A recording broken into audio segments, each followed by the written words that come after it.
I have to credit the Coen brothers. They were asked about how they go about thinking of ideas in films and how much latitude they give the actors to improvise. And he said that they invest most of their energy in casting for the story or the role. And once you are confident that you have that in place, then you can almost give each of these, the cast, the freedom to improvise and actually take whatever it is to another level, right? So to me, I think whenever I've been in a situation where I've felt like I don't have things in control is generally when the casting is not right. And to be honest, like the casting, you can control the casting on your side of the team.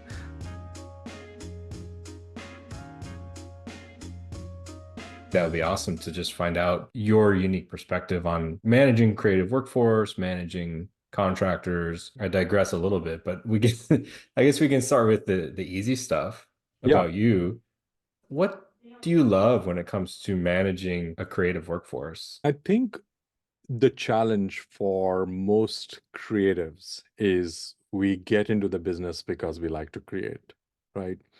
And the cost we pay is as you grow and rise up the ranks, you sort of in some ways stop or do less of that, and you actually become more of an agent to help other people do that. And for me, just personally, I've always had at least some skin in the game. I do feel like it's very important, and quite honestly, very selfishly for me, like I feel like if I have to energize a team or paint a picture of a vision or whatever, I need to be using my muscles, like physically, not just talk about things. And I think that's where sometimes that gap begins to exist. And for me, it's actually a tool for building empathy. Like if I'm still like sweating the stuff and using my muscles and feeling tired, like I have a better ability to understand, yeah, maybe the workload is too much, or maybe we need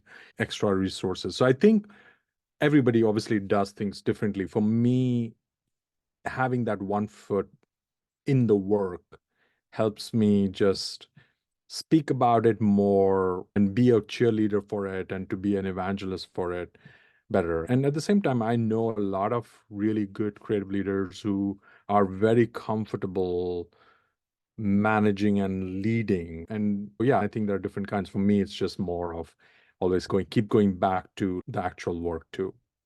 Hmm, that's interesting. When it comes to, obviously, you have quite the background in creative direction at some of the biggest agency names in the world, and now one of the biggest media brands in the world, Bloomberg. Have you seen any difference in terms of how the contingent workforce is managed or how to manage creative work between advertising and now on the brand media side? Have you seen differences there? I think so. My role at Bloomberg is in many ways an extension of what I've done in my advertising career. A lot of what I do, or like at least what I'm doing right now, is essentially I define it as simplifying and crystallizing what the message is and then amplifying it. And I would argue that's exactly what I've done for brands I've worked in the past, right? It's definitely changed in terms of, in fact, I was just talking to someone this morning, and I think the fundamental difference that we've seen over the last, what, even 10 years is that the tools have become so democratic that it has facilitated very efficient remote work, right? I still remember we've always wanted the flexibility no matter what. And I think especially creative teams have always wanted the space to walk away and have a chance to really work away from a lot of the strategic thinking or the actual day to day. But there was always guilt involved because you always felt you didn't like, yeah, you're doing the work, but is that acknowledged? Is that being perceived that way?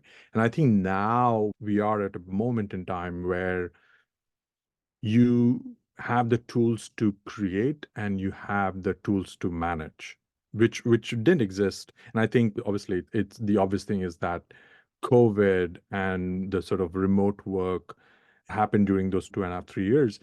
Essentially, it became a proof of concept. Like I think even if the tools that existed, like this, I'm sure you guys know this way better than I do, that what needed to happen was more of a cultural acknowledgement.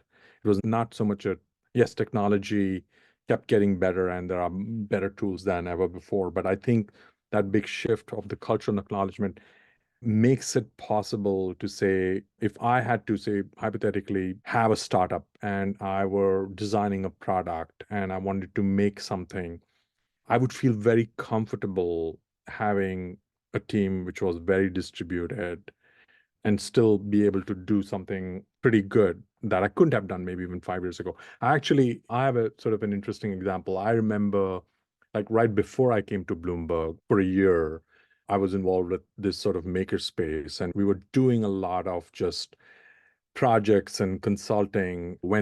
If you remember, when Midjourney and Dali just started coming along, Yeah.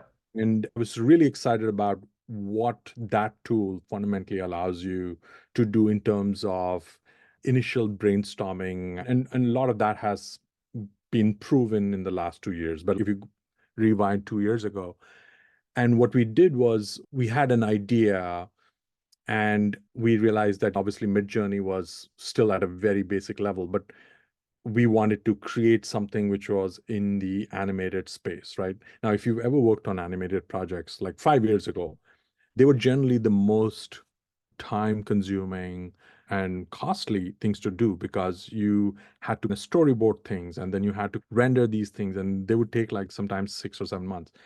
And what we decided to do is basically design storyboards in Midjourney and DALI. And then we actually created this piece of work using Unreal Engine 5.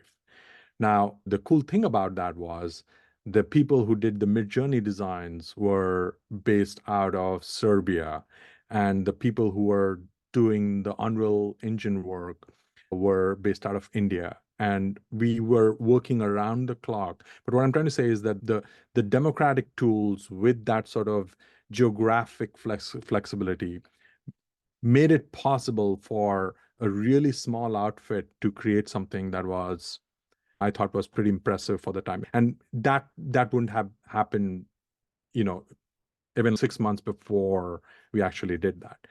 So I think that it then comes down to where you are. So for example, I just mentioned to you earlier that with Bloomberg, we are a very in workplace, physical kind of a culture where obviously it's proven. I truly do believe that some of the best conversations you can have are when you are in the hallway, when you're actually talking to people, right? So I think that's what I've been doing, but that's just because of what the organization believes in and has invested in. But at the same time, I think that it can be done in many other ways. So That's so cool that you guys have this like global creative collaboration with those newer tools. You mentioned earlier around giving creative people the space to create and how things like remote flexibility enable that more.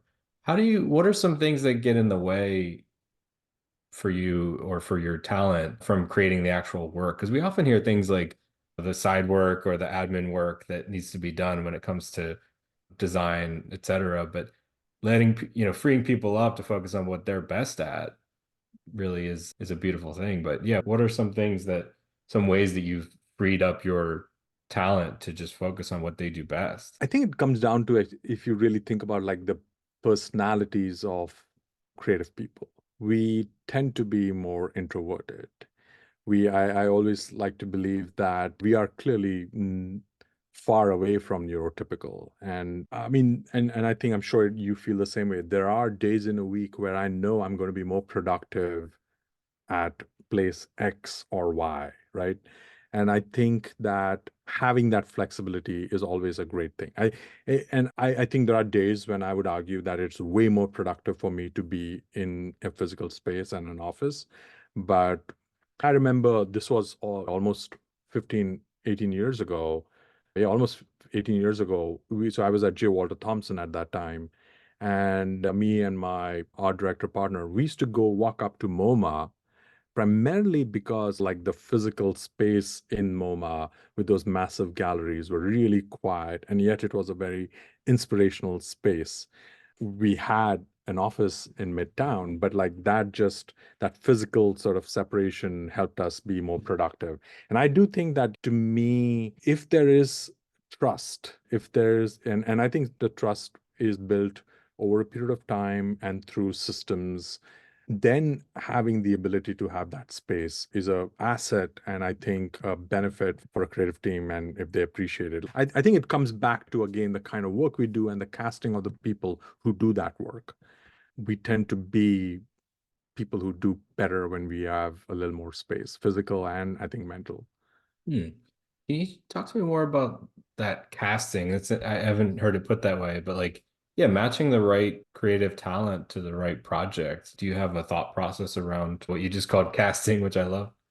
Yeah, I use that word a lot, and I have to credit, like, this was an interview with Ethan Cohen, the Cohen brothers, and they were asked about how they go about thinking of ideas in films and how much latitude they give the actors to improvise. And he said that they invest most of their energy in casting for the story or the role. And once you are confident that you have that in place, then you can almost give each of these, the cast, the freedom to improvise and actually take whatever it is to another level, right? So to me, I think I totally subscribe to it. And I think whenever I've been in a situation where I've felt like I don't have things in control or things are slightly off, is generally when the casting is not right. And to be honest, like the casting, you can control the casting on your side of the team. Sometimes you have no control about the casting of who your client is, and sometimes those things make a difference, right? It does make a difference when you're familiar and you have some insight into all the people who are going to put together whatever it is that you're trying to do. So yeah, I'm a huge believer of casting. Well said. I love that. When it comes to leadership and guiding that creative work forward, is there a difference between managing internal and external talent? Do you have tips around managing external talent so that you yield the same creative result as maybe somebody who's in the same room? So to me, I think that there is no difference, because what I try to focus on, and again, I try to think of what I would have expected from a manager. I want clarity. I want clarity, and I want to make sure that everything that's being asked for is in service of whatever the work is, right? And the last bit is I want to make sure that whoever that person is overseeing the project has my interests in mind, whatever that might be. It may be that, let's say I'm an illustrator or a photographer, and I want just integrity or transparency in the way that work is going to be used. So I think those things don't change. If I'm really talking about transparency and trust and clarity, they are such old-fashioned values that it doesn't matter whether I use it with a completely remote team or a physical team, or I'm using technology as a channel. Like those things don't change, in my opinion. What would you say is the most important aspect of managing creative talent? Because as you mentioned before, like we're a bit unique, we're maybe cut from a different cloth, but what would you say out of those ideas, what's the most important thing?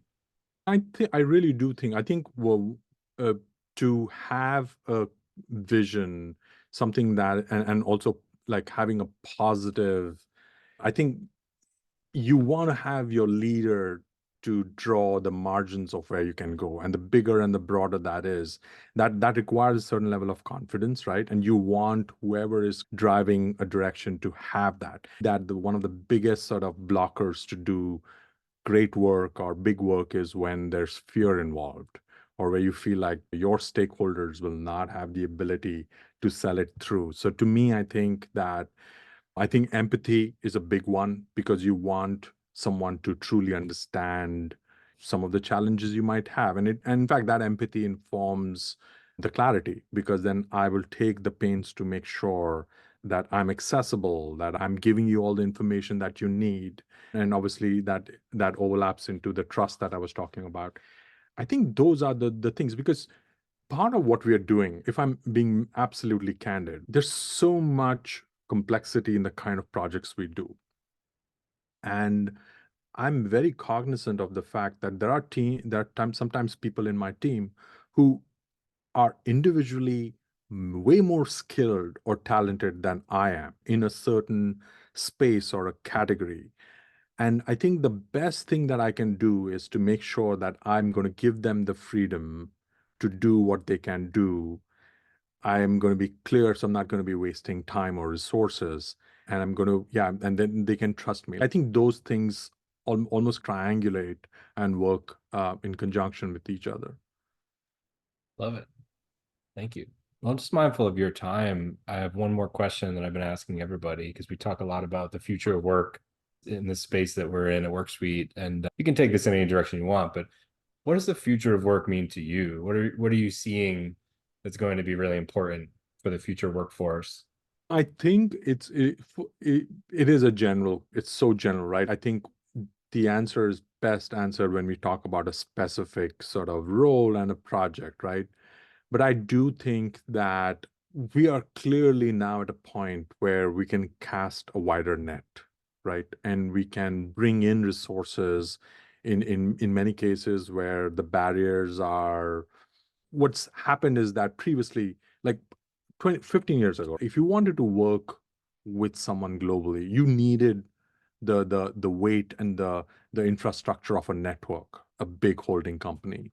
And today you can sit in your basement and you can create some infrastructure of trust and credibility. It could be whatever your social channels, your portfolio, or whatever. And you can actually reach out to someone and say, listen, I need you to maybe animate something, or I need you to write code for something.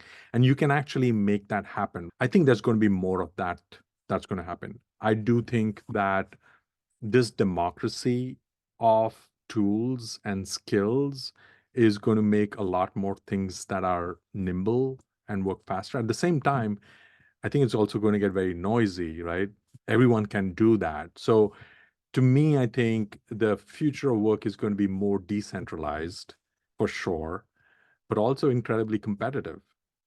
Well said. Yeah, any last words to grow on for people managing a large creative workforce?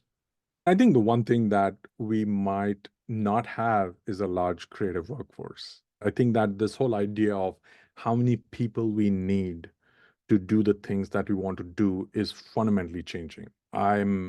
That's the one big difference. I'll say your first question was like, what has changed? And I feel like my teams are much more smaller, but I'm very invested in what makes up those teams primarily for the same reason. So this goes back to the casting conversation that I had.